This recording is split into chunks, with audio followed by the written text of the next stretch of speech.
me today is author Lex H. Jones of The Old One and the Sea, The Other Side of the Mirror, Nick and Abe, and a handful of anthologies, including The Black Room Manuscripts, Volume 3, and the latest being KJK Publishing's The Horror Collection Silver Edition. I've actually received the latest anthology. I haven't gotten to it yet due to, as you know, a very large TBR like all of us have. Oh, yeah. But, I noticed that you're actually in quite a few of those. How'd that come about? KJK Publishing? Well, I've known Kevin quite a while. Kevin, who is the owner of that publishing firm, and I've been included in a couple of the anthologies he did quite a few years ago. And when he came up with this idea of doing these like smaller books, so just having 5 horror stories in each one and doing that as like a sequential series of books that would become like a growing collection, he asked what I thought to the idea and if I'd like to be in the first one, and I did. So it's just become like a thing now. When I know he's going to be releasing a new one, if I've got a story that's suitable, then I'll submit to it. And as you say, I've got in 3 of them now, I think.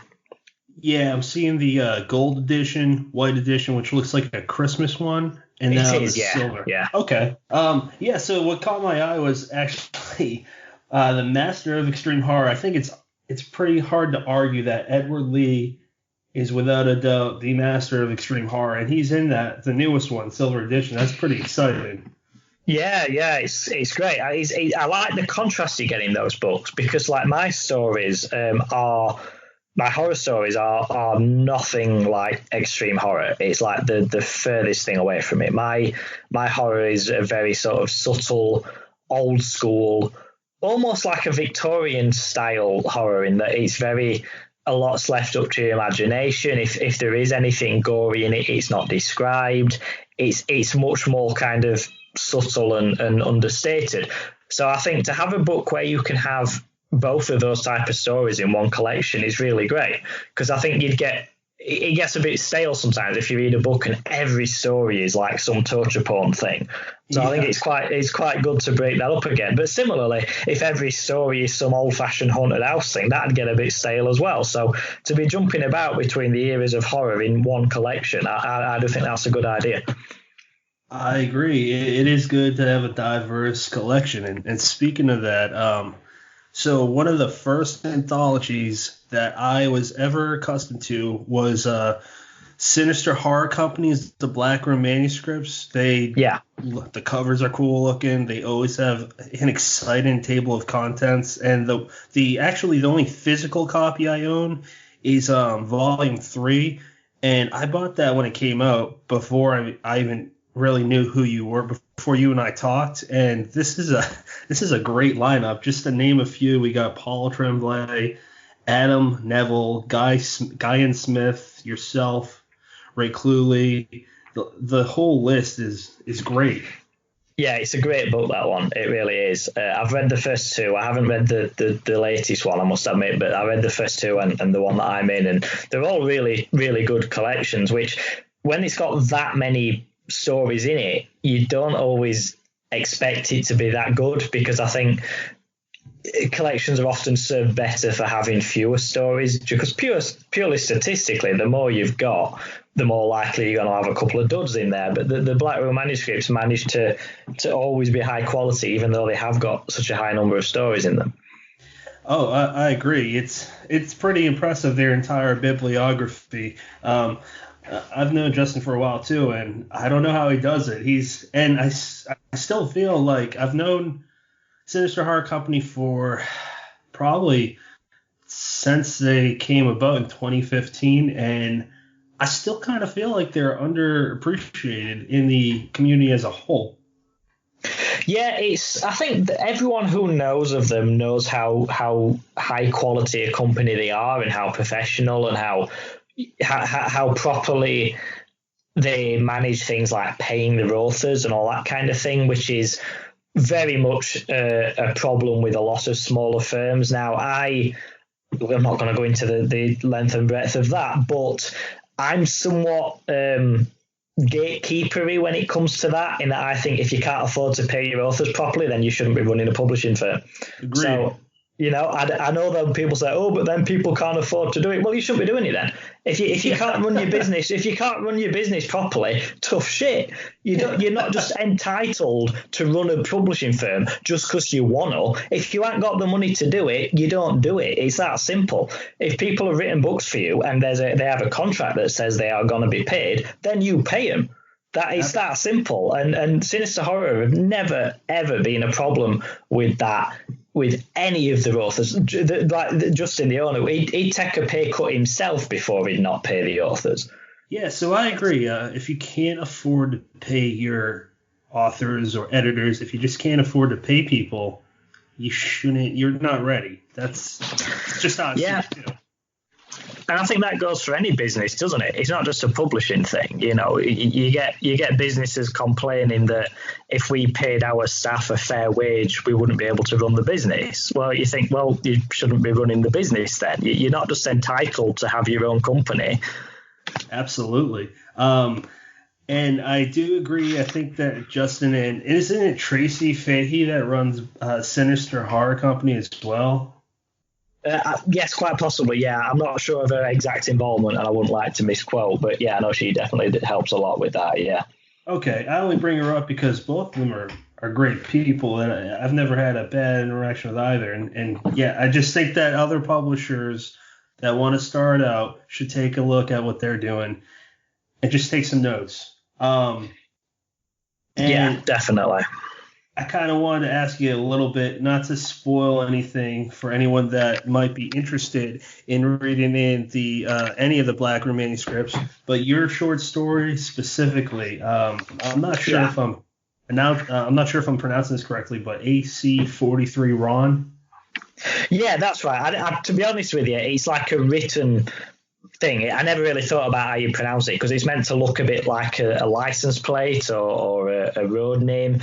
Like where people spell the name with a license plate or something. It's meant to look a bit like that. And the word it's meant to spell is Acheron, which is the I think it's ancient Greek name for like the road to the land of the dead. It's meant to be that. So it's more like something that you'd see it written down rather than something like none of the characters in the story ever say that phrase at any point. It's just something you see written down.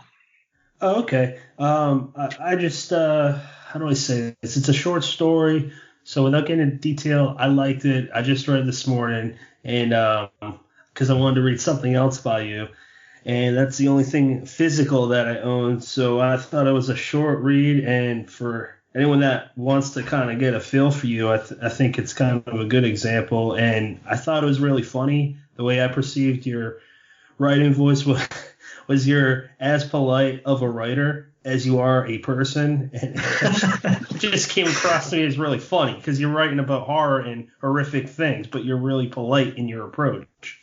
All right, thank you. That story was done to be almost like a segment you'd get on the Twilight Zone or something like that. I kind of imagine that if you were to make an adaptation of that, it'd be done in black and white. It's just I can't see it as like a modern sort of horror story. It's not even full on horror. It's more like a bizarre thing that happened, which is unnerving, which is why I say it's more like a Twilight Zone thing rather than like I did another story recently which was deliberately designed to be like a Tales from the Crypt Keeper sort of story, that kind of pulpy horror. I tend to write horror very differently depending on what the sort of tone is that I'm going for. Well, that makes sense. Yeah, I guess it would be along the lines of weird horror. Speaking of horror and that tone, is that kind of like a British thing in general, or is it kind of targeted towards your area of England? Because you're from Sheffield, North England, and I've never been to that side of the world. Is there vast differences? And if for you, example from Adam Neville, I know he's not originally from England, but him and say Laura Morrow or Rich Hawkins, aren't you guys all spread out in that country? Yes, we are. Yeah, we're all at kind of like opposite ends of the country. I live where I live personally, Sheffield is the nearest city to me, but I actually live in the countryside. I'm right on an area that's called the Peak District, which is basically moors and lakes and fog. Basically, that's where I am. But yeah, Laura is London, and Rich is in another area of countryside, but it's down south. It's they have a lot of scarecrows and that sort of thing down there. It's lots of farms and all that kind of thing. So yeah, it's difficult to explain to Americans because our sense of being far apart is not. I mean, I could drive from where I live to where Laura lives, and to translate that to America, you wouldn't even be halfway across Texas. But but by UK standards, it's a long way. So it's different depending on. It's all relative, I suppose, to where you live. For sure. I guess my other question about that specific locations is there, if you read her book or someone from her area or Rich's area and you didn't know them, would you be able to kind of figure out what part of the country they were from? Because I like dialects, like I can certainly tell in certain parts of America. Yes. Well, I don't think that I would unless it was the type of author who writes a lot of stuff that's set in their backyard, so to speak. So like for me, I don't write. I think I've written 2 stories that are set where I live, one of which is it's in the old market building that used to be in Sheffield, which was there for about 200 years. It closed down a few years ago and moved to a new location. And there was this brief period where the market was open, but not to the public. So it was just like this big empty old Victorian market hall. So I've got a horror story set in that during that period. And I've also got one that's set in one of the lakes near where I live. But other than that, my stories are never set locally. So I think there's nothing particular in style or location about my writing that would immediately denote the fact that it's from a South Yorkshire author. And I don't think there is for the other authors you mentioned either. I think to read that from me, it would have to be the sort of author who writes a lot about their hometown. Okay. All right. That makes sense. Like Stephen King sets a lot of stuff in Maine, doesn't he? So, you kind of, that sort of thing, which is fine. You write what you know. And if your hometown is perfect place for horror and myths and legends and stuff, then why wouldn't you use that? So it does make sense. So what's the scene like writer-wise or people involved in the horror community in Sheffield and the surrounding areas? I think it's difficult to say. I don't think there's really like I don't think we have like scenes in that kind of way, in the sense that you don't know who's into horror. It's just something that people do, but we don't have like any kind of event as such that would make you think, oh yeah, look at all these people who are into horror. It's not like if you had a country music festival or something like that, and then you suddenly realize that everyone's into country music because of how many people turn up in a cowboy hat. It's not. There's nothing like that really for horror. We have horror conventions here where like people from films and books and all that sort of thing come and do them, and I'm meant to be doing one later this year, but with the virus that's going around, I don't know whether that'll be still on or not, but that kind of event. But they have them all over the country. It's not Sheffield specific, so I don't think there's anything kind of like specific to Sheffield that you would point to and say, yeah, look, we're a big horror place because of this, in the way that you could, for instance, for music, because Sheffield is quite famous for a lot of famous British bands come from Sheffield. So that's something you could point to and say, yeah, there's quite a strong music scene in Sheffield. I don't know if that's necessarily true for horror, but it's a good setting for it because, as I said, it is right on the edge of the moors, and there's old, like 5 minutes from my house, I could take you to a castle that's been there for 600 years, and that sort of thing. So there's all sorts of stuff like that around here that you can use. Have you used any of those, like that castle, for example? Because that sounds like it'd be inspiring. One of the stories I've got isn't set in Sheffield, but it draws on something, which is something that is in a an area of woodland near to where I live there is like the remains of an old turret-looking thing.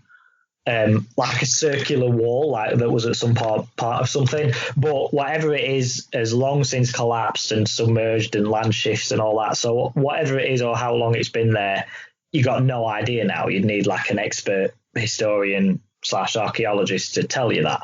But I really like that idea of there being a remnant of an old structure that you don't know the origin of. So I wrote that into a story of mine, which is a story called Foundations, which has been published in a couple of different places now. Because sometimes I'll see an idea, and there's another one where a different area of woodland, this one a bit nearer to my house, there is a gate which is attached to nothing. So like at some point there was a stone wall either side of it, but the stone wall has long since fallen down, but this iron gate is still there. So there's like the post and the gate, and it opens. There's nothing. You can literally just walk around it. There is no point in this gate. But I thought that was quite an interesting horror idea as well. So I've worked that into a different horror story as well called Lodge. No, I can't remember the number, but it's Lodge number something about someone who goes to stay in this cabin in the woods, and this gate is nearby, and just little things like that where if you've got somewhere that's old enough, you can, it just sort of strikes as inspiration and you use it in your stories. But I don't feel the insistence on setting it all in Sheffield, even if the inspiration might have come from things that I've seen here. Yeah, I understand. You kind of want to spread your wings, so to speak, and you kind of touched on something that I find to be really interesting, and it goes beyond horror. England has a longer history than quote-unquote civilized America. I'm not sure what else to refer to as. I know what you mean. America's had people in it. Yeah, exactly. Yeah, before there were white people there, basically, white and Spanish people. But America did have people and civilizations there as long as Britain has. It's just that it weren't Western, what we would consider to be Western civilization. Put it that way. I think that's fair.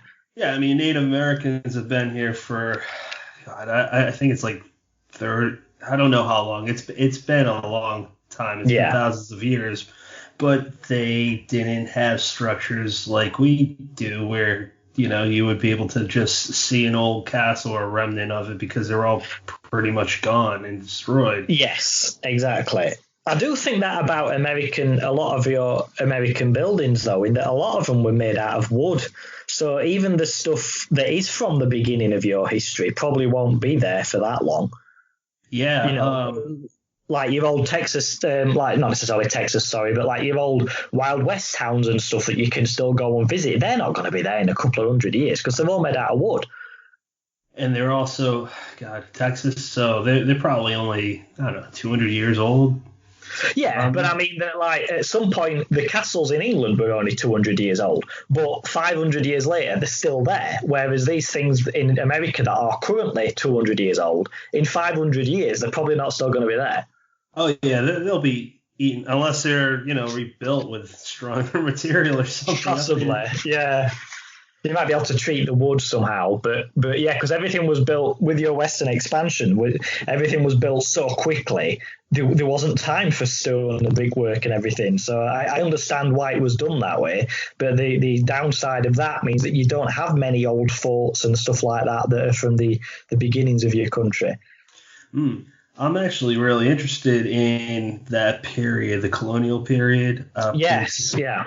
Up until the American Industrial Revolution, which ended around like the early 19th century. It's just very interesting. I don't personally know of a lot of horror stories that touch upon it. And where I grew up, my hometown is in Bridgewater, Massachusetts. And there's actually a 200 square mile site of paranormal activity. And it goes back to, there's this old swamp, for example. It's massive. It covers a bunch of towns. The local Native Americans, they were called the Wampanoag Indians. They referred to it as the swamp of evil spirits. They would go in there. Okay. They would go in there and hide away from when there was this thing called King Philip's War. They would go into that swamp and basically hide because it was so deep and they wouldn't be able to, get caught. And it's just an area of history that I like, and I think about English history too, and it's your period of time is pretty interesting as well back then, going back a few hundred years, because you got so many stories based on that. That's what fantasy is. Yeah. England has got a lot of hundreds and hundreds of years of what you would call civilized history.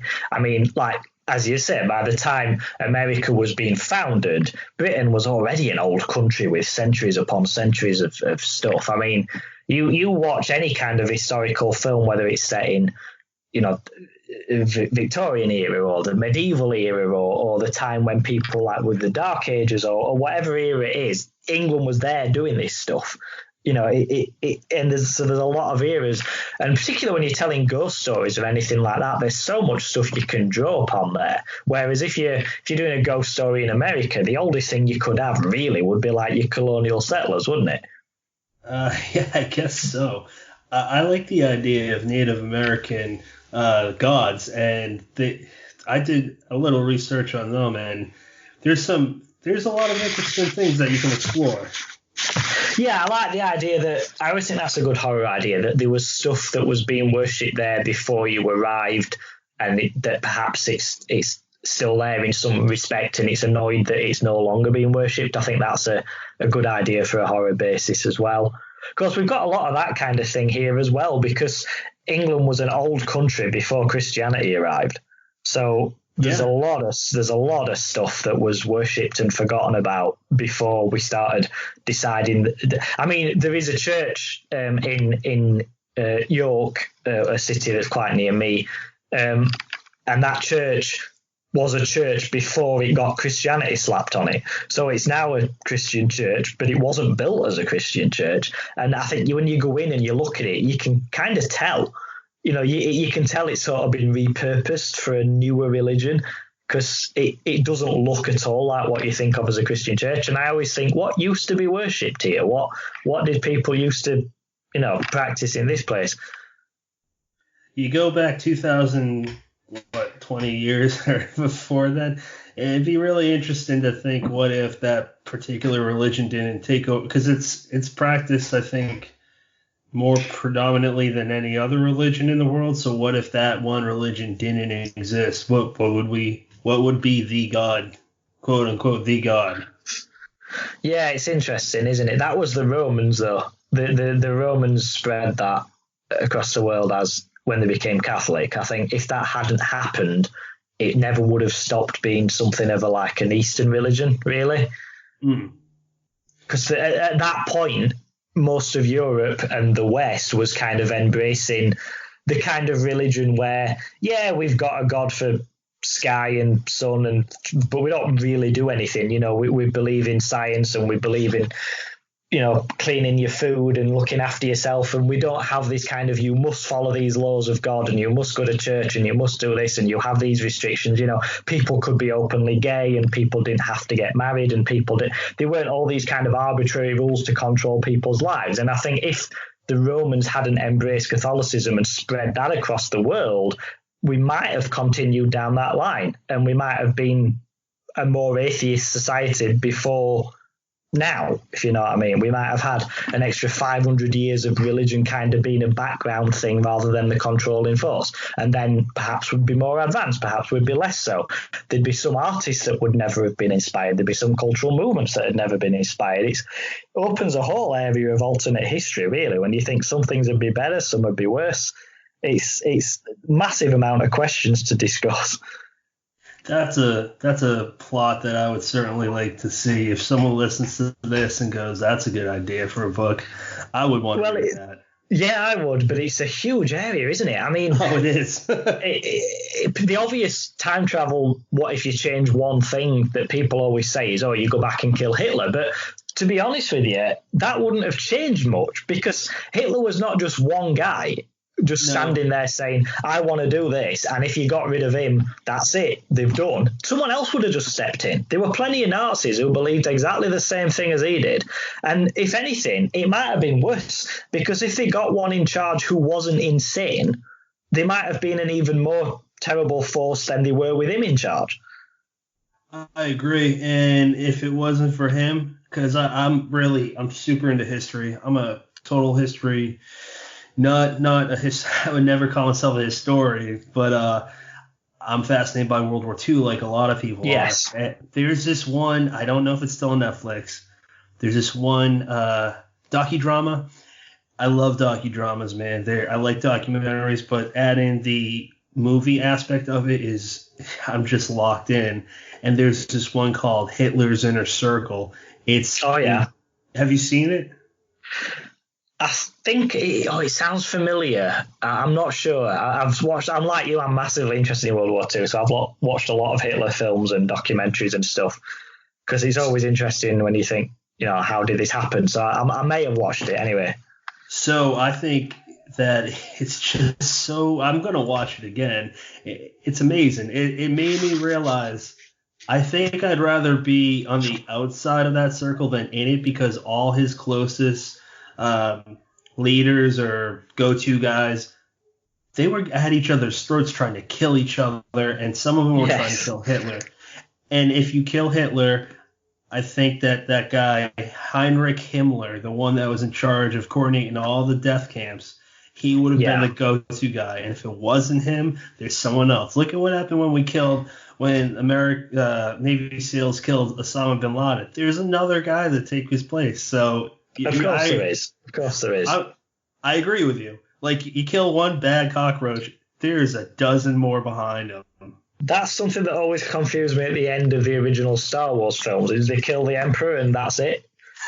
No, hang on. He's got like hundreds of millions of stormtroopers and spaceships, and surely there's enough people on hand who believe the same stuff he did that someone else would just take over. Lex, we were having a serious conversation. You just brought up fucking Star Wars, and I love it.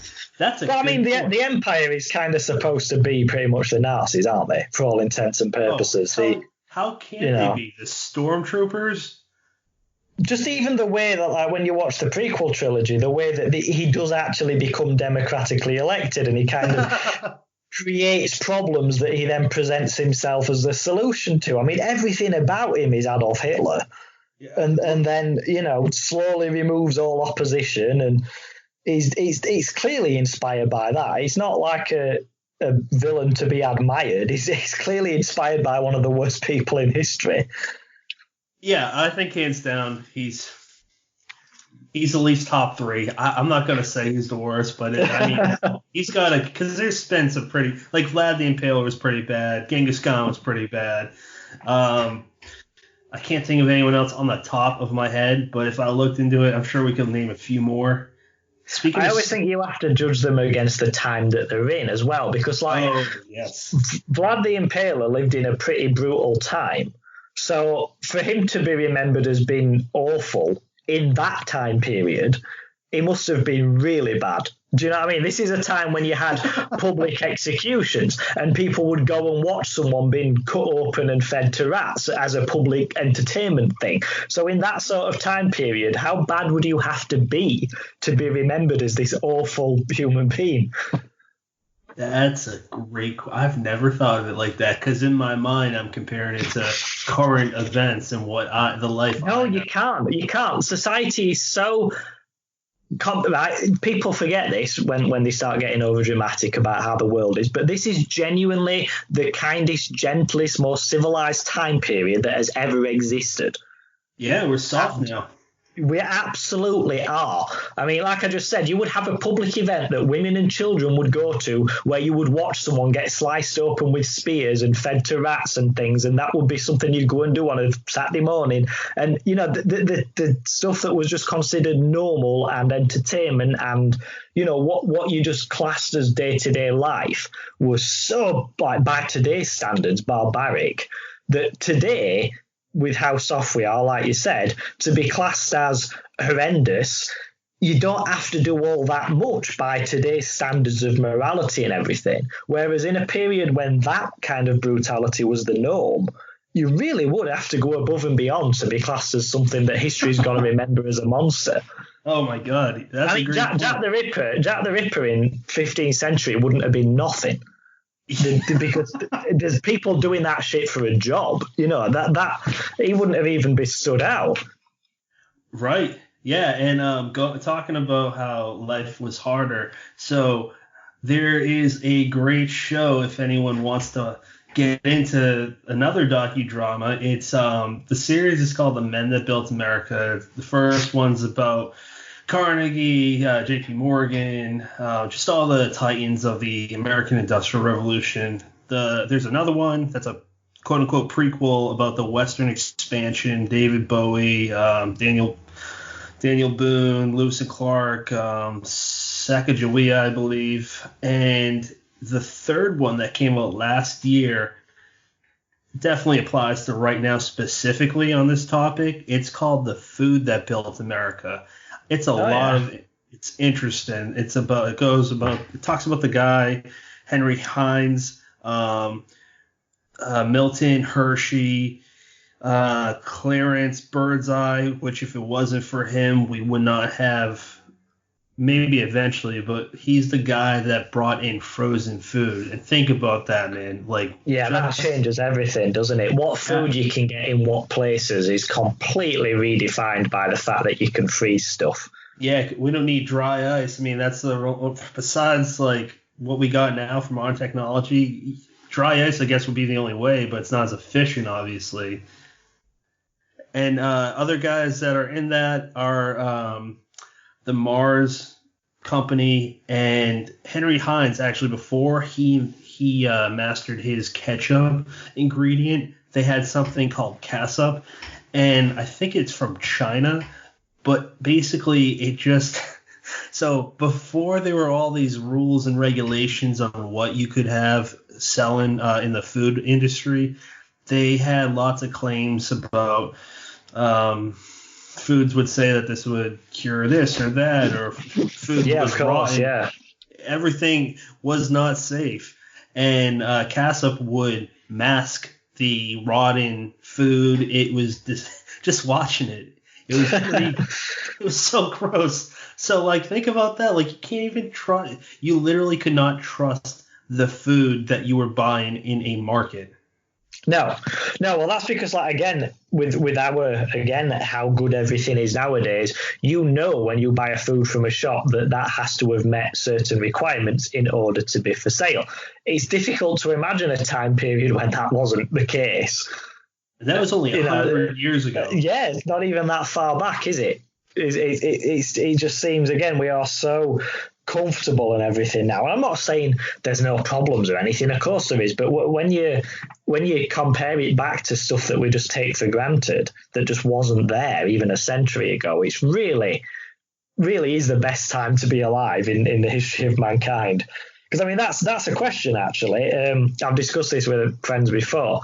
If you could not time travel, because if I were to take you right now and transfer you back to, say, the Wild West, you would still have all your consciousness of the modern era, so that wouldn't work. You would struggle to fit into that time period. Yeah. But if you could be kind of reincarnated at any point in history and live then, but as far as you're aware, that's the only time you've ever lived, so you'd have no knowledge of any other period after that, would you actually go back and try any other period, or would you actually think now is the best time to be here? Because I honestly don't think there is, for me personally, I honestly don't think there is any period I would rather be in. Now, time travel's different. If you're talking about you can just pop in and visit places like Doctor Who, that's different. But I'm not saying that. I mean just full on, you live there and that is your life.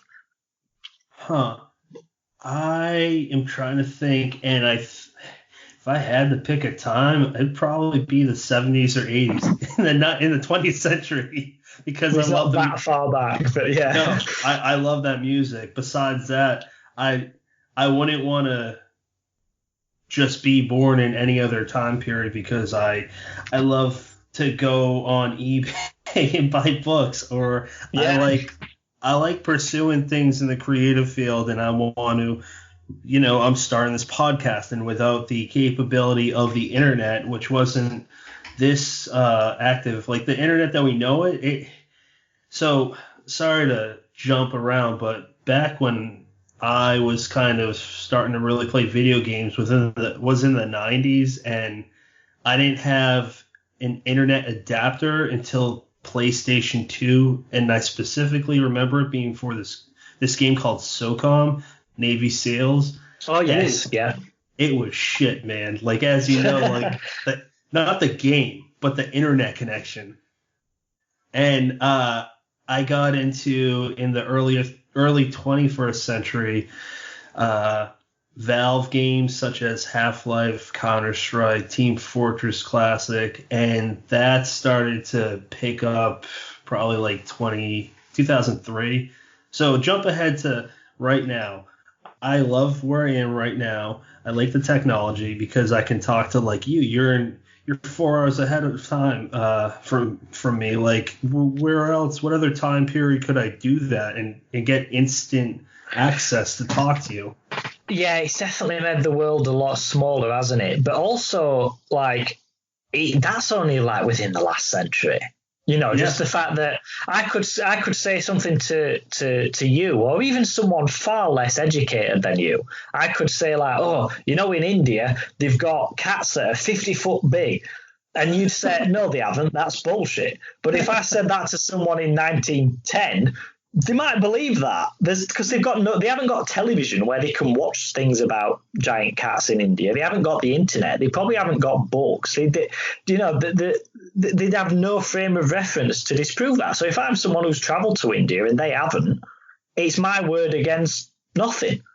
So it were much easier to spread nonsense, wasn't it, in that way? Absolutely. And I don't know if you know this, but during the Western expansion of America, Thomas Jefferson and everyone else, because they only knew, I don't quote me on this, but I know that they didn't have anything knowledge-wise, they didn't have anything to refer back to in California or connecting states.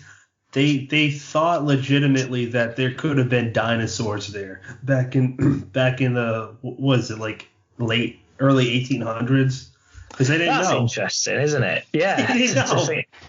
That's kind of exciting, though, isn't it? To think that at some point you might be visiting this land and thinking there might actually be dinosaurs here.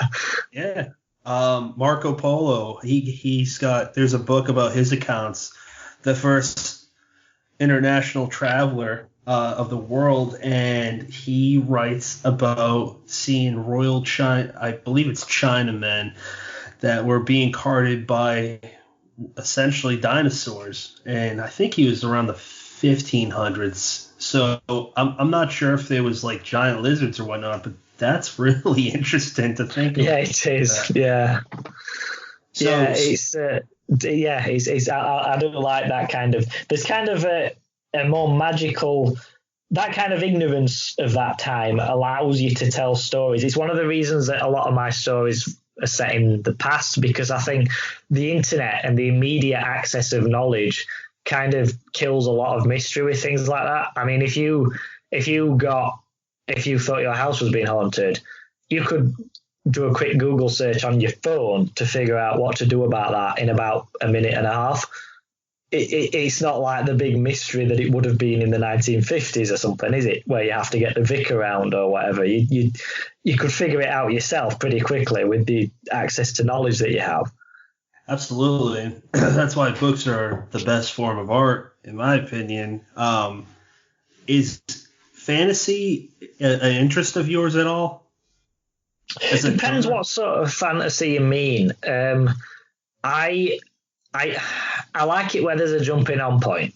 I find some sort of fantasy is very difficult to get on board with for me. Again, if you're interested in this, then that's great. But like The Witcher is great because you can feel like you can just jump straight in with that, and it's got a relatable protagonist. But when I'm like 3 pages into a fantasy novel and I'm expected to know 500 years of history between the elves and the dwarves and this and that, and I just think, oh God, give me something I can, I think Lord of the Rings is a fantastic example of that done well, because it immediately gives you something that you can latch onto. Here's a guy who inherits something from his uncle on his birthday, and that something might actually be a lot worse than they think it is. And it's you can latch onto that. But I find some fantasy books, for me personally, it's difficult to find a jumping on point. Yeah, actually, that's pretty true. I found that to be the case with the Silmarillion, the prequel of Lord of the Rings. I know pretty much everyone I talked to hated it, and I understand why. And there was I read that after I read The Hobbit and the trilogy, and I read one of Tolkien's, because he wrote like 5,000 manuscript pages or more of Middle Earth lore, and of one of those books, I think it's like Unexpected. I don't know what's called. I'm just going to make it up. So I'm not sure what the title's called, but it was just backstories of the history. Oh, is it Silmarillion, or something like that? It's a word that probably does mean something, but I don't know. I know which one you mean, yeah. Yeah, so I read the Silmarillion after like 4 or 5 other Tolkien books, and it was still kind of difficult. They were going off on about different gods, and there's just it's like you're shoved off a cliff and you're like, all right, learn how to fly right now. Yes, I know that's the problem I have with a lot of sort of high fantasy stuff. Yeah, it's where do you start with this? What do you relate to?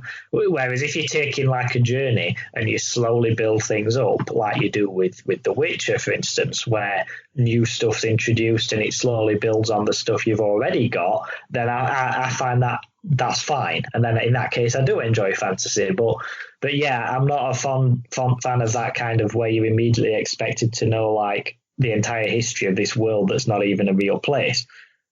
I think Game of Thrones does that really well, where it builds off. Yes, it does. Yes. It's a really good example. I wish she came up with a new book, though. Book 6? I think it's book 6 that he has to come out with. I think. Yeah, 7. I'm not sure, but yeah, there's one that's been delayed for quite some time, hasn't it? Yeah, that's actually a good lesson for writers.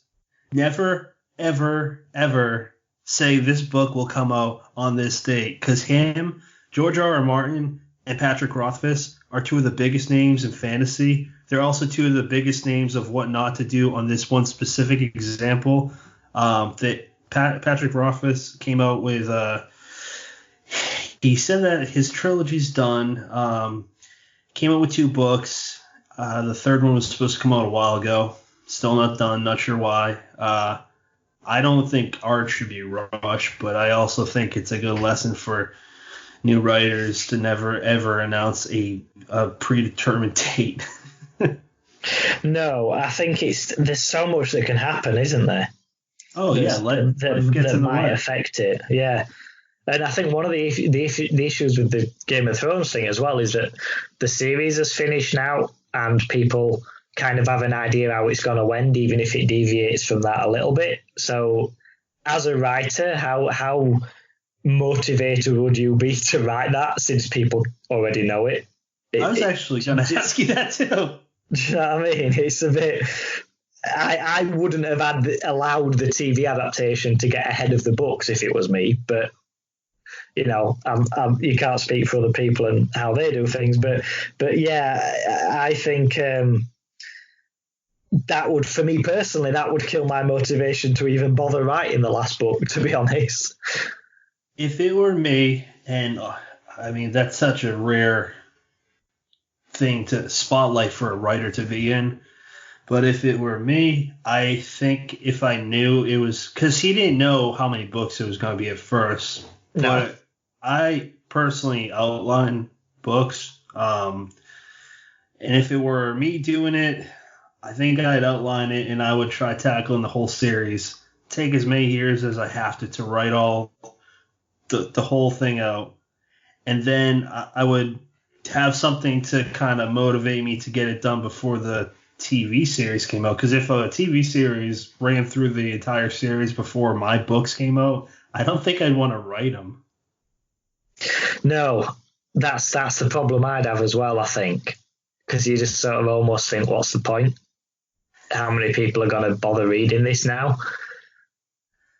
But I think they're going to sell a lot. He's still going to... I get what you're saying, but he's probably going to make a killing. He will, because people didn't like that last series, which I think is kind of a blessing in disguise. If people thought the last season of Game of Thrones was absolutely brilliant and it couldn't possibly be improved upon, and it was a flawless ending to it, then I think that would have hurt the sales of the book. But because the last series was so unpopular and people didn't like it, that might actually help the sales of the book because people want to see a better version of it. Did you watch it, the entire series? What did you think of the series, and what did you think of season 8? I liked the whole thing. I thought it was slow in places, slower than it needed to be, but I liked it. I didn't think the last series was as bad as everyone else said, but I think there is definitely a noticeable difference between when it switches from based on the books to when it's not. I think you can tell when it kind of slips into being TV writing, because there is a difference between an artist with a vision writing a story and 12 guys sat around a table in a writer's room trying to figure out what to do next episode. There is a difference between those two types of writing, and I think one is vastly superior to the other. But I think you can tell when it switches from one of those to the other. I agree. And I think it's suddenly like... it suddenly seems a bit shallower, and there's suddenly a lot of things like the first 5 or 6 seasons, like every line of dialogue, every scene, everything matters. Everything seems like it's been thought about. Everything has got a depth to it. Whereas in the later ones, when it's not got that novel that it's based on, it suddenly seems a lot like TV writing, where there's things are said just to move you to the next scene, and there's a lot of things that you have to overlook, like how did he get from there to there so quickly, and you just have to just ignore that and carry on with it because the story needs to keep going. And that's when it becomes like television writing, and that's because television writing has a different method and it's got different pressures and timescales to a novel, and I understand why that's the case, but I think there is a noticeable change there. Absolutely. I personally think it's one of the best shows ever made, but season 6 to me was my favorite. The one with the Battle of the Bastards. That's like the best episode in my opinion. Yeah, it's great. Although I do think there's something to be said that however it ended, people weren't going to be happy with it. Because anything that's gone on for that long and it's got that big a fan base, people are going to not like the ending. Yeah, look at Seinfeld. It was the biggest show on TV, and lots of hate for the ending. The reason I didn't like season 8, it wasn't because of who Danny turned into, which makes perfect sense. I think that was anyone who thought she was going to be this benevolent, lovely white queen was not been paying attention at all. No. It's like, at what point did she do anything that made you think she was going to be a kind ruler? Everything was about her and her desire to be on the throne and her thinking it was her birthright and her wanting power. And she's only kind to people when they're willing to get down on their knees and kiss her ass. You know, there's nothing in her behavior through the entire series that makes you think she's going to be a benevolent leader. Oh, I agree. My whole reason for not loving season 8 is because it built up, like from a writer's point of view, it built up a lot of plot holes. It had a lot of major plot holes. I'm not going to get into details about it in case someone hasn't seen it and wants to watch it, but I just think that they had a lot of loose ends that weren't like, oh, this is meant for the viewer to like kind of have their own interpretation. I just think they rushed it. Yes, I agree. It did feel like it had been rushed. Yeah, the pace picked up quite drastically, and so much so that things sort of get swept aside. And also, I don't know if you know this, and I don't know if I think the Mad King, I'm pretty sure, because George R. R. Martin takes a lot of real life history. Pretty sure he based it off of King George III, which was America's last king, and he was known as the Mad King. He did a lot of good, but he was also a little crazy. Yeah, we've had a few of those. Yeah.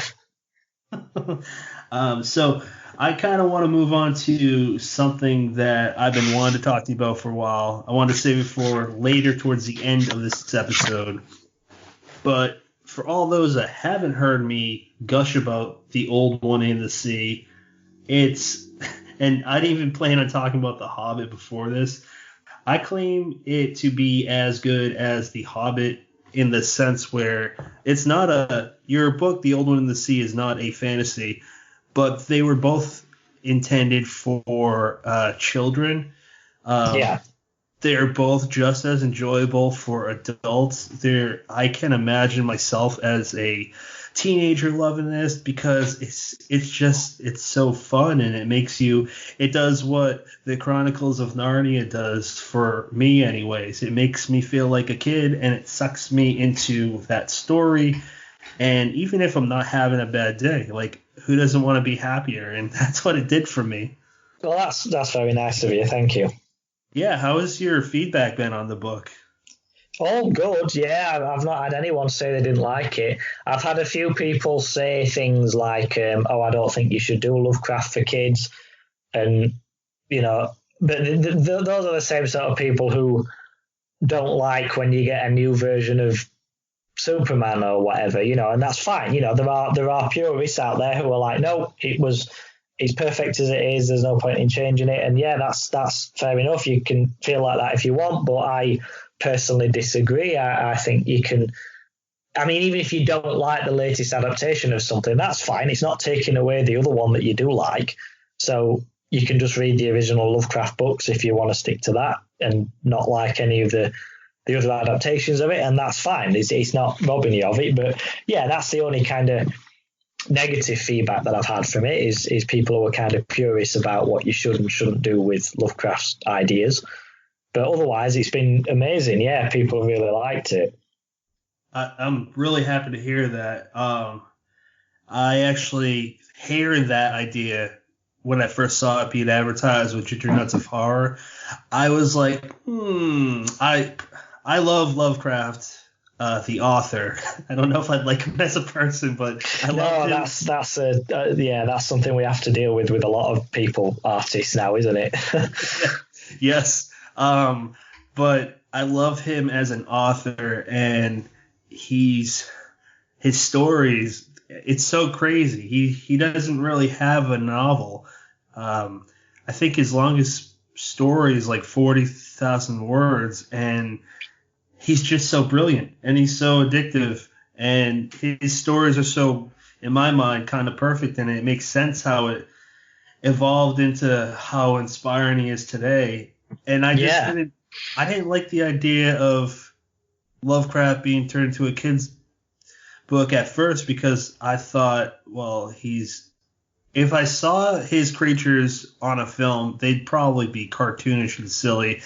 If I saw them in real life, I'd probably shit myself. And I didn't see how you could make it interesting or not just you personally, but anyone could make it into a kid's story. And you did something that I didn't think was possible, and I don't know if any other author did this or has done this, but you made Cthulhu lovable. How the fuck is that? How is that a thing? Well, when I came up with the idea to do this as a kid's book, I was very keen to not make it overly cutesy.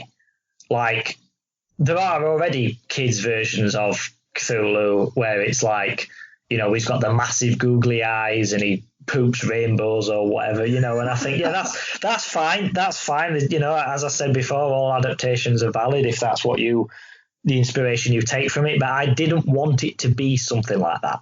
I wanted this to be a genuine story with real heart and real emotion to it.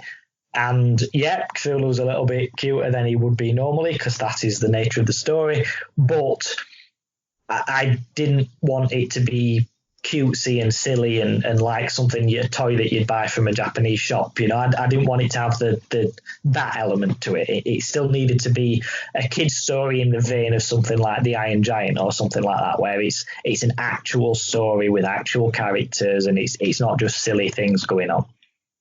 And I think the cuteness comes, the friendliness of him comes from that. But that is addressed within the book without spoiling it. The fact that you're expecting Cthulhu to be one thing and he's actually something else in this book, that is actually addressed in the book itself as to why there is that difference. So it's not that I was unaware of that fact that people would think that.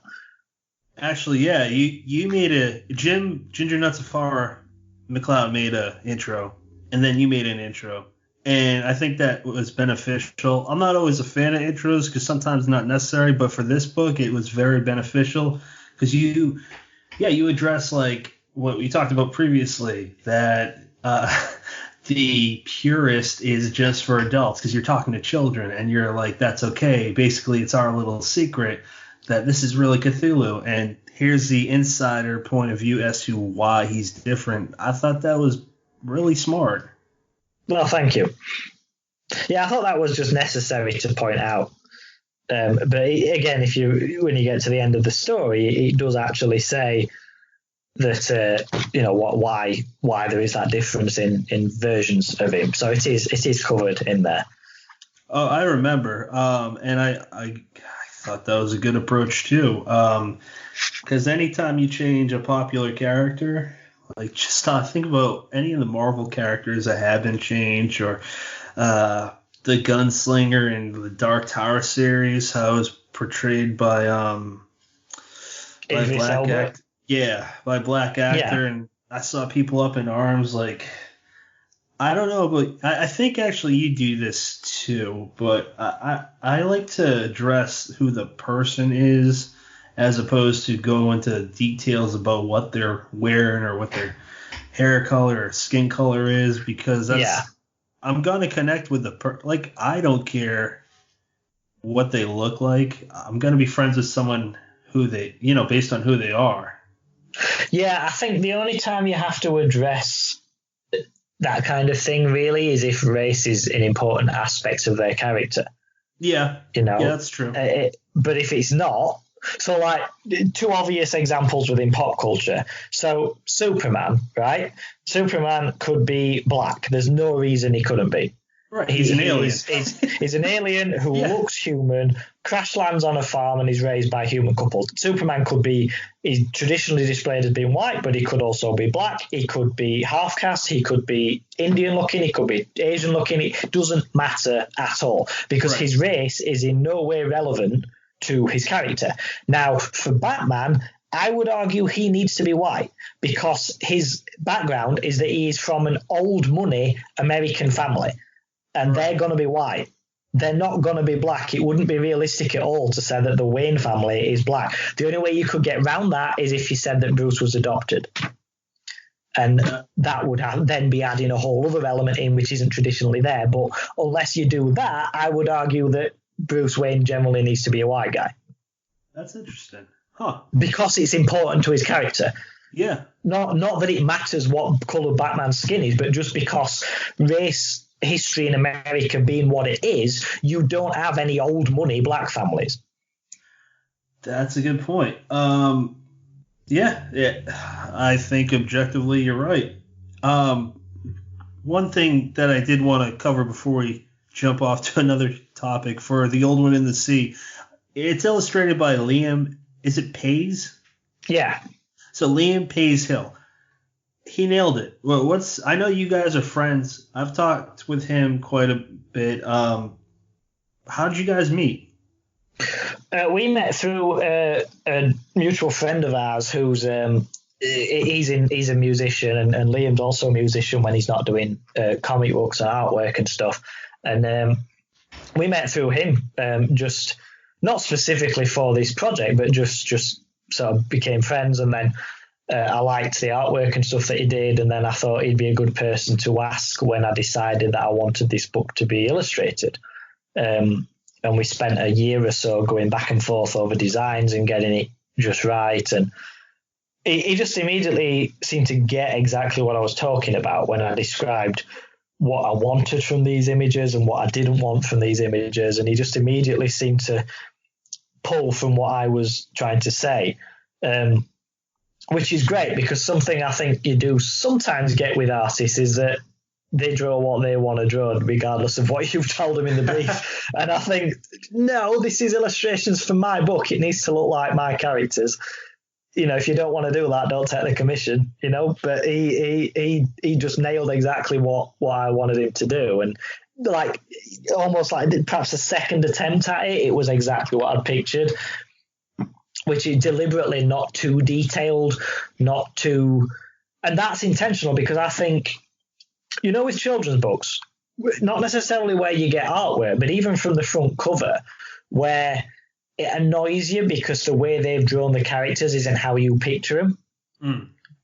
Do you know that thing where you're reading a character and you picture them a certain way, and yes, then they release a new version of the book with a different front cover, and that front cover now has a picture of the character and it's not how you pictured them, and it's really like disjointing. Well, I wanted to get away from that by having like a vaguely cartoonish, not particularly detailed version of these characters, so that it isn't going to contrast with what you might form in your head. I think he did a good job with that. Obviously, Howie, based off of H.P. Lovecraft, it looks like what he would look like as a cartoon. And Cthulhu, yes. Cthulhu's pretty great too. I like how his eyes are what they would be if he was an underwater creature, because they would be like something that would they would be like reflectors, basically. Yeah, well, it talks about his eyes being full of stars. That's referenced quite a lot in the book. Yeah. So that was important. So having it as this, like you said, like an octopus sort of eyes or something like that, I thought that was a really good touch with the artwork. I loved his artwork so much that me and him talk quite a bit now, and I got into his music because it just came up in conversation. I can't remember if he told me or if I just found out talking to him. And I listened to like 2 of his band's albums. I thought they were so good that he's actually doing the intro for this. And I'm not really bringing this up to tell you because I think you know, but just for people listening, because even when I give him credit and whatnot, like I commissioned the intro for this, and whenever I need interlude sound effects, he made that for me too. And I mean, he made the first version, came out with it, sent it to me, and I'm like, okay, so he's in my head. How did he do this so well?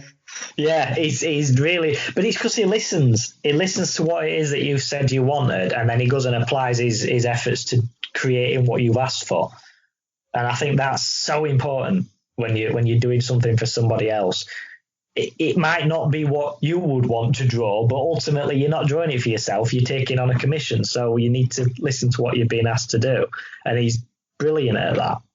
So far, I've seen him do it for your book with illustrations, and he's done it for my show with music. And I just think that he is someone worth having a wider audience. He's someone that I want to talk to eventually too.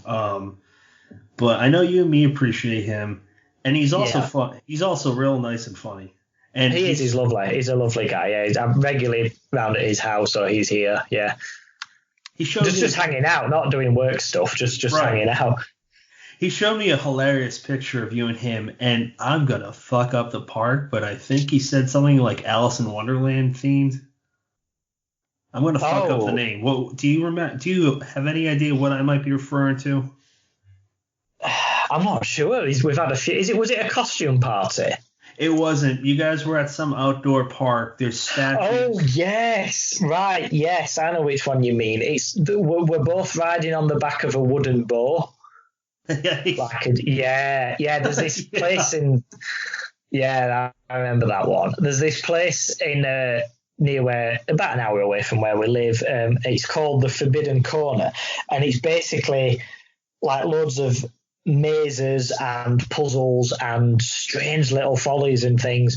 That it's basically like the closest you can get to being in like a Alice in Wonderland type world, but in real life. It's like you have to follow puzzles to find your way out, and there's all sorts of things that you think you've gone through the right door, but then you're back where you started, and there's like this one bit where like you're walking down this tunnel, but then the tunnel gets smaller, so by the time you get to the end it's about the size of a cat flap and you have to drag yourself through it. But when you started walking through it, it was a 6-foot door, and just all sorts of bizarre things like that. And that photograph of us that you're talking about was from there. Okay, I love that. Like, you know what, you bringing this up, describing these things, it made me realize I love British authors. Lewis Carroll, I love Alice in Wonderland, C.S. Lewis, J.R. Tolkien, technically not British. He's from South Africa, but he grew up in England. Yeah. So I'll count it. And then you, honestly, I feel like talking to you for as long as I have and reading your stuff, I feel like you could, if you ever wanted to pursue a fantasy novel, that it would be pretty damn awesome. Well, I'd never rule anything out. You know, I've so far I've got 3 full-length books published, one of which is a literary fiction fantasy, one of which is a noir crime novel, the other is a children's book, and I've also got a bunch of short horror stories written. So I don't stick to a particular genre. So it's not that I'd never write fantasy, it's just that I haven't done it so far. But if an idea comes up and I think it's worth a full-length novel, then yeah, I'll, by all means, I'd do that. But it's also, you've got to think of something that's not already been done. Right. Because, you know, like elves and dwarves and dragons and wizards and that, there's loads in it. I'm not saying there's no new ground to be covered, because there probably is, but I would want to get away from that. If it was possible to do something that was classed as fantasy and yet not have all the traditional tropes and races and stuff, then I would prefer to go down that line. I agree with you. I think that it's been, and I don't mean to come off stubborn, but I feel like Tolkien nailed it. He's obviously the best example. And then George R.R. Martin's like, well, here's what it would look like if it was super violent, and he nailed it. So I personally don't want any more dragons in my life. No, I think George R.R. Martin's version of it is almost like it's almost like the post-apocalyptic version of Lord of the Rings, isn't it? All those old races have died now. There's just a couple of dragons and there's a couple of magical creatures, but not many of them. And whilst a few people know how to use magic, it's very minimal. It's almost like that world's dead and gone, and it's been replaced by this cold, hard world of humanity and all their problems. And there's just a few remnants of that old magic world in it. Whereas in Lord of the Rings, it's full on magic world going on, isn't it? That's true. And the way that Return of the King ends is where Aragorn rules for 500 years and it's great and all this and that. But guess what? You got people, and people eventually end up being crazy and wars happen. That's interesting, though, isn't it? Do you think he's going to stay a good king for 500 years, or is he end up going to becoming corrupt? And you know, because the idea that anyone is going to rule, I mean, the reason that America has its 2-term system is because it's generally understood that letting anyone stay in power for too long is a bad idea. So how's somebody going to be after 500 years?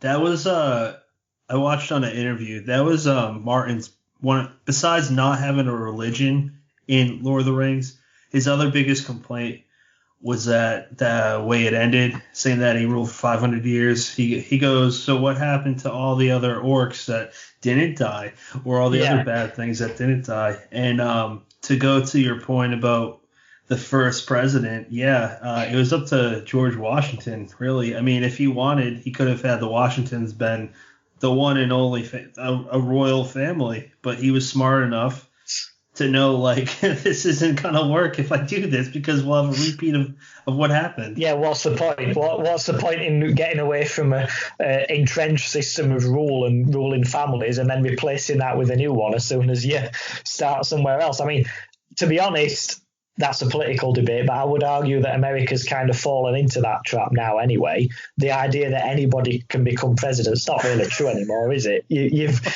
that was the original system, but it's not really true now, is it? Yeah, it's all right saying, oh, we had a black president. Yeah, you did, but he was a millionaire black president. Let's not get away from the fact that you've still got to be from one of these ruling wealthy families if you want to get near that office. Well, the last guy from he's okay. JFK. We're both Irish. We're both raised Catholic from Massachusetts, but that's where the connection stops because my family grew up in the Cape Cod. Like it was a second home due to my paternal grandparents retiring there, and I thought I knew that area pretty well. And then I thought I knew what rich Cape Cod looked like. But then I saw what's called the Kennedy Complex. It's in this really, really nice neighborhood, Lex. I can't even contemplate how much money they have. It was insane. I was like, well, that is kind of that sort of thing, though, when you get these families who they're either going to be a president or a high-ranking politician or something like that because they couldn't possibly not be. That's pretty much the same as royalty, isn't it? Except rather than coming from bloodline, it comes from money. Yeah. But it's the same thing. It's basically the same thing. America really kind of does have its own royal families now. Yeah, there's a few, like the Clintons, the Bushes, I could say the Trumps. Yeah, it's true. Trump is an example that you certainly don't have to be the brightest and most educated intellectual person to become president if you've got enough money. That's money is ultimately the be all and end all of everything, isn't it? Yeah, I mean, without getting. Can I just say though, there is no way that is. In no way am I saying that is strictly an American thing. We still have what we call the old school tie is the term that people use in Britain. I don't know if you've heard that. It means that like if you went to the right school, like private schools and stuff, and you had a particular tie, then you will be friends with other people who have that tie and their parents are rich, and it's all that sort of thing, like people getting into a job because of who the parents are and who the parents are friends with, and they all went to the correct schools and all that sort of thing. And we get a lot of that in our politicians. Like you'll not get, like in 100 politicians in Britain, you'd be lucky if 2 of them didn't go to a particular school. There's that sort of thing. Yeah, we've got a lot of that. And again, their intelligence has nothing to do with it. You get people who you think there is, unless you went to that school and came from that family, you wouldn't get near a job requiring that level of qualification because you're an idiot. The only reason you're in it is because you went to that particular school and your parents were wealthy and they're friends with those other people who are wealthy, and it's all kind of tied up, and it's very difficult to get into if you're not a part of that. I think that's human nature, unfortunately. Seems to have fallen into that very much so, doesn't it? And because like America really was like the most modern example of a shot at breaking free of that. It's like you had a chance there at setting up a society that doesn't fall into those traps, that does allow everybody the same opportunities, that doesn't have this class system based on how much money you've got and who you're friends with and who your parents are. And that did not last very long at all, did it? Before you fell into the same traps as Europe. By no means, like I said, I'm no historian, but I think that it probably stopped being a thing after, I don't know, a few presidents. It really didn't last, and it's unfortunate because again, it's an alternate history question, but you think that genuinely could have been an example of this could have been a country where anybody was able to become president, or a true equality across the board where things aren't ruled by money and everybody does have the same chances. And that's what America was meant to be, and it didn't really work out that way, unfortunately. And I just don't think we'll get another chance at that now. There's no massive landmass that's yet to be populated. It's not going to happen again. That was it. America was the last chance at this, really. Yep, not in this world anyways. Maybe on Mars. We might do that when we get some Mars. So I wanted to jump to something going back to the Hobbit. We talked about birthdays, and I know yours is coming up, but this show will not air. It is April 14th today? Sorry, not April. Sorry, No, it's March the 14th. Yes. Sorry about that. March 14th, 2020. This show will not air for another 2.5 months probably. So when is your birthday? March 25th. Okay, yeah, so it'll be long past your birthday. But I bring up your birthday because I love those pictures that you posted at previous birthday parties, and it's awesome. Like, you're an adult, but you're like, fuck that. I'm going to have fun with my friends, and it looks like a mini cosplay con. Like, talk to me about that, man. We do house parties, but we do costumed theme parties.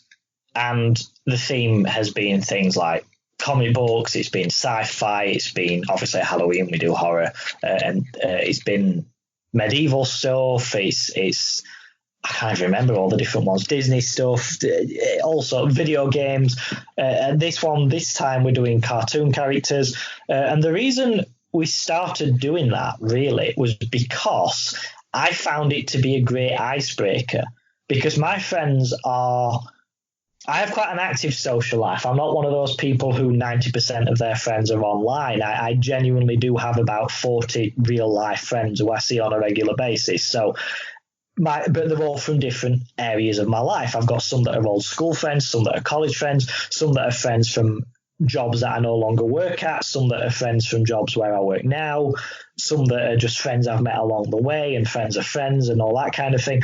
And some of these people know each other and some don't. So I find that everyone turning up in funny costumes and immediately be able to get photographs with each other and talk about, oh, that costume's great, how did he make that armor and all that. It's immediately, it takes the pressure off thinking, what are you going to dress in and what are you going to talk about? Immediately it's funny and it just breaks that ice and it just works. So we've just kept doing it. And then everyone just puts such great effort into the costumes that it's just become a thing that we do now. I love that. I really like the ones that you have personally made yourself. They look great. And it looks like everybody really does put 100% effort into it. They do. They really do, yeah. And it's finding that balance is tricky for me with costumes, because like when you go to a cosplay event or something and you're going to stand in front of a stage, get some photographs, and then that's it. That's one thing. But when you're going to be at a party and you're going to be playing games and standing around talking and drinking, your costume's got to be practical. You know, you can't have like 6-foot styrofoam wings sticking out of your back or anything like, so it's a case of choosing a character that is practical at the same time. So there's a bit of a balancing act to be done.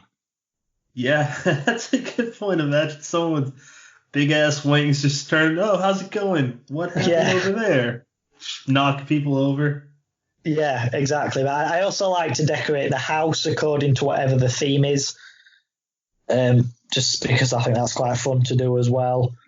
Very immersive. So I just like to do that. And we always have games and stuff that are themed according to what's going on. Because again, games is a good icebreaker because I don't drink myself, so I don't have that like social lubricant. So when I turn up at other people's parties, I don't really know what to do with myself. So if you don't know anyone, and if you only know one or two people, perhaps it's very difficult if you're not drinking. You just sort of stand there and think, what do I do here? Whereas if there's a game or something, that question is answered for you. That's and great. Then by playing the game, whatever it might be, you're immediately interacting with people you don't know. So then when the game's finished, you know these people now, and now you can talk to them. And it kind of breaks down those social barriers. And I don't know if it's as big as a problem in America, because generally speaking, you guys seem to be a bit more brash and confident than we are anyway. But in Britain, those are the kind of things you have to think about and work around when you're doing a social event. I think that's so awesome. And I don't know. I personally think I'm super strong as a personality. And that is good, but it's also bad because I could come off as too much to some people. I've heard it before, and that's fine. But I've made friends with people that are super shy, but there comes points where I'm like questioning myself if I'm being too much because they're not talking back. So if there's a game there, that's gonna be perfect. I think it depends. When you say too much, I think for me, I know what you mean. Not with you. I've never found that, but with other people. But I think whether or not that's a negative thing depends on the way in which they're too much. If they're just quite loud and chatty and confident, that's great. That's really good. But if they're kind of like that in such a way that they don't understand that other people aren't, that's when it's a problem. So, for instance, you might be loud and brash and confident and immediately willing to jump up on stage and do karaoke, but that doesn't mean that the shy guy in the corner is. So don't try and drag him up there with you. Yeah. You know, that's when it can be annoying for me. But I don't have any problem with anyone just in and of themselves being outwardly extroverted. Just understand that not everybody else is. For sure. So we're kind of running out of time here, so I wanted to cover a few more things. And I was really curious if you could talk about any work that you're currently working on. Any books? Yeah, I've got 2 books due to come out this year. One of them is my first solo collection of short horror. You mentioned earlier that I've got different horror in different books, which I have. This is the first time that I've got a collection of mine. Most of the stories will be new, but there will be a couple that are reprints of work that's been in before. Like you mentioned, the one that's in the Blackwell manuscripts, that I believe that is in this collection. And a couple of others, but most of them are new. The provisional title as of now is called Whistling Past the Graveyard, which is one of the stories, and it's also the title of the book.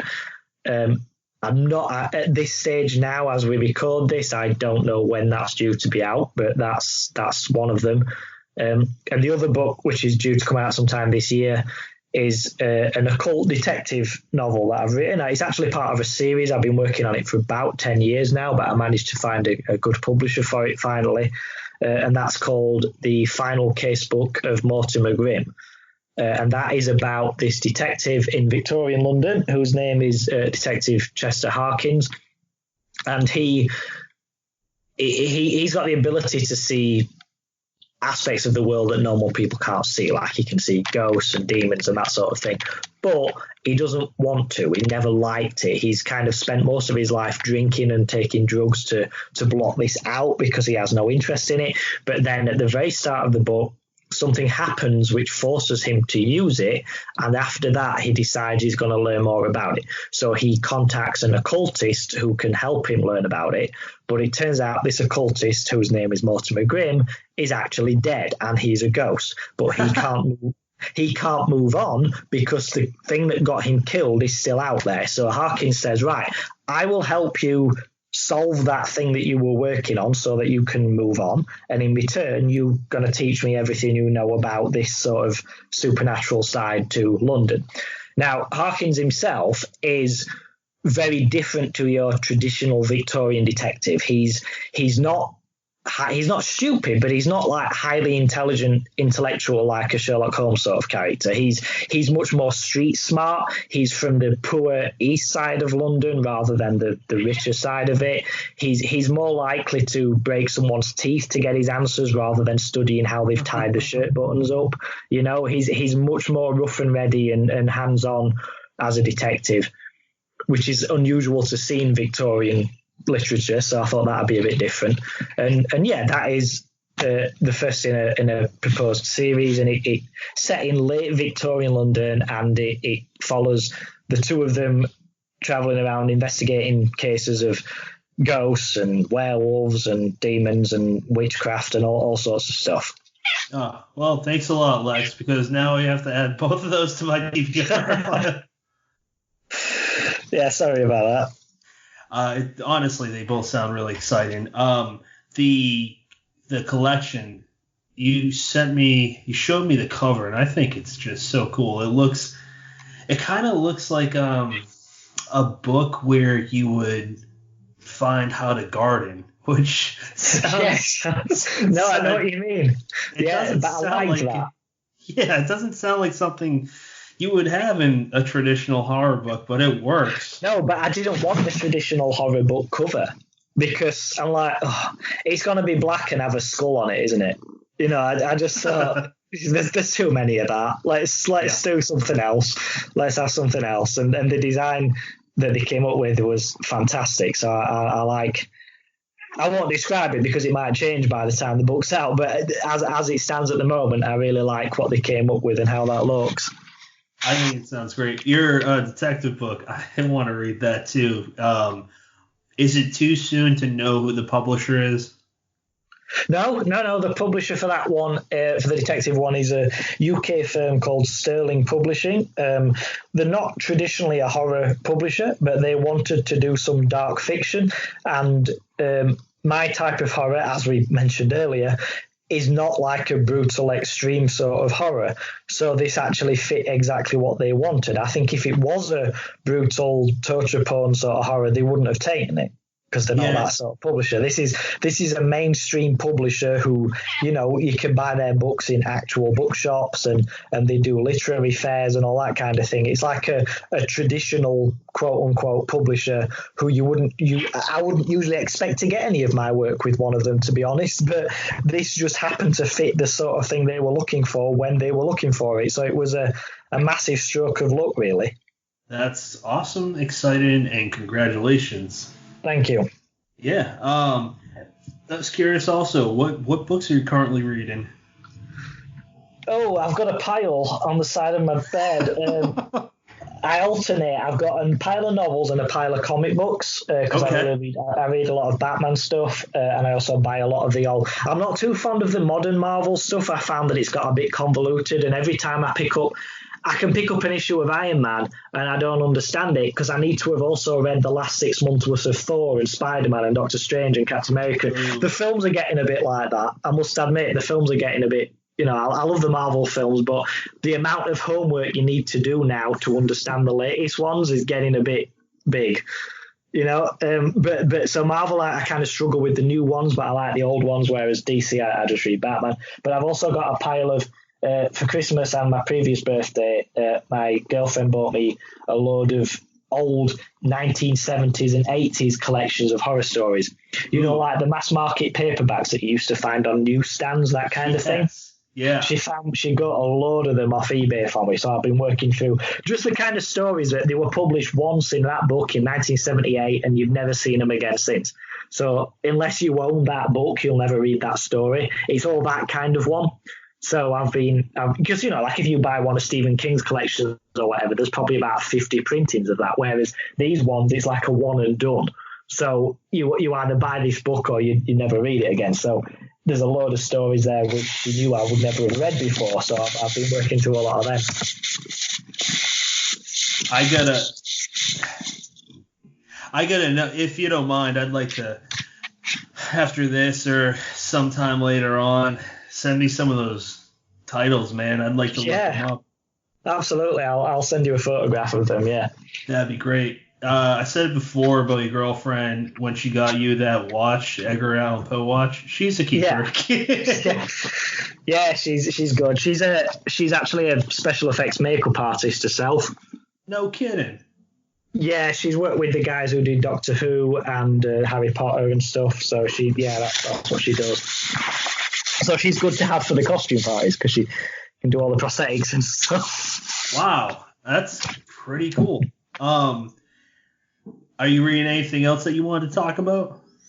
Not at the moment. That's my pile at the moment, which is quite considerable. I keep periodically like adding other things into it, but that's I'm trying to be really strict with regards to how many books I'll buy before I've read the ones that I've already got.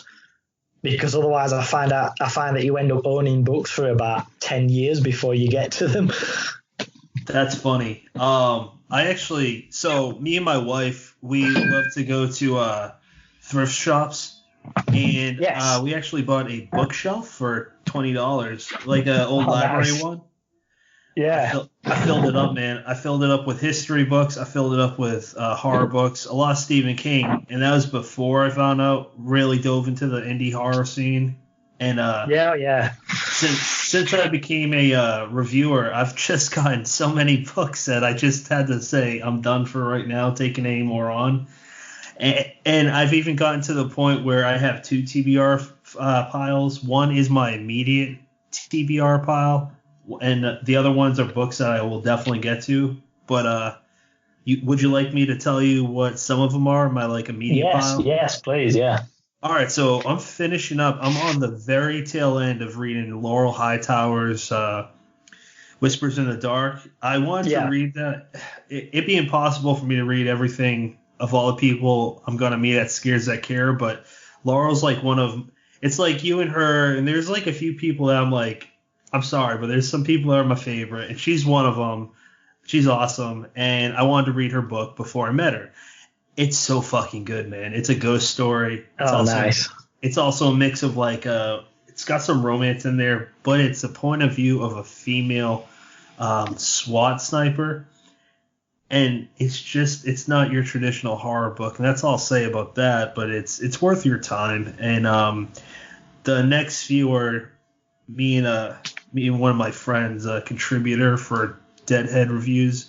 We're getting into classic horror books that we've never read before, and we're going to actually dedicate episodes to that later on. And the first one will be Jack Ketchum's The Girl Next Door. And at the same time, I'm going to be reading True Crime by Samantha Koyesnik. So I'm looking towards that. And they'll be kind of my first extreme horror books. Oh, nice.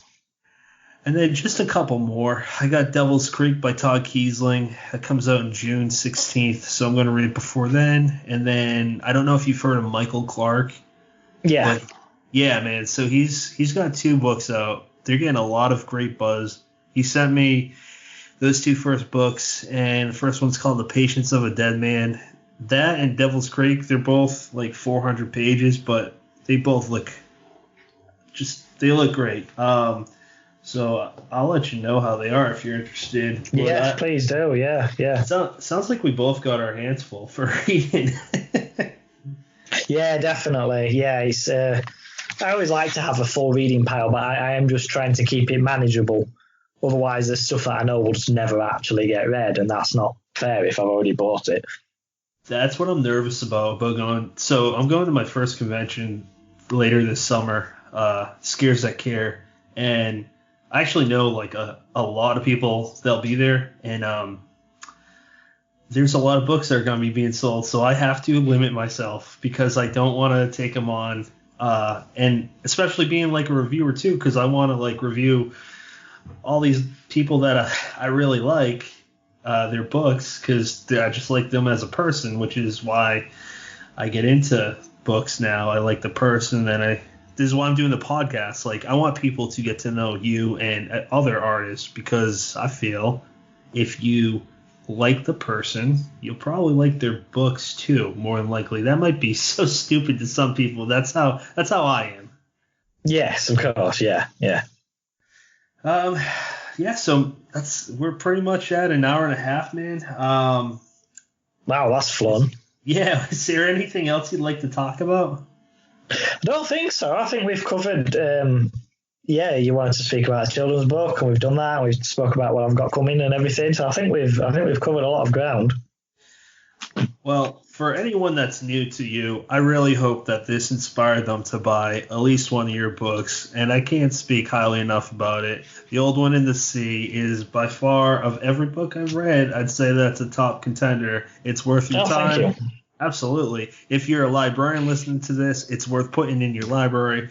Read it to your kids. Read it to get them into horror. That's, I think, the most important thing, because at Deadhead Reviews and with this podcast and myself, we want to promote literacy. We want to make reading exciting. This is what would do it for me if I found a lull in reading, which I did in high school, and I stopped reading until I stopped reading from middle school to the time I met my now wife, but she was my girlfriend at the time. And if she or someone else showed me this book during that lull, I think I would have started getting into reading again. Well, that's a very nice compliment. Thank you. Absolutely. So where can people follow you?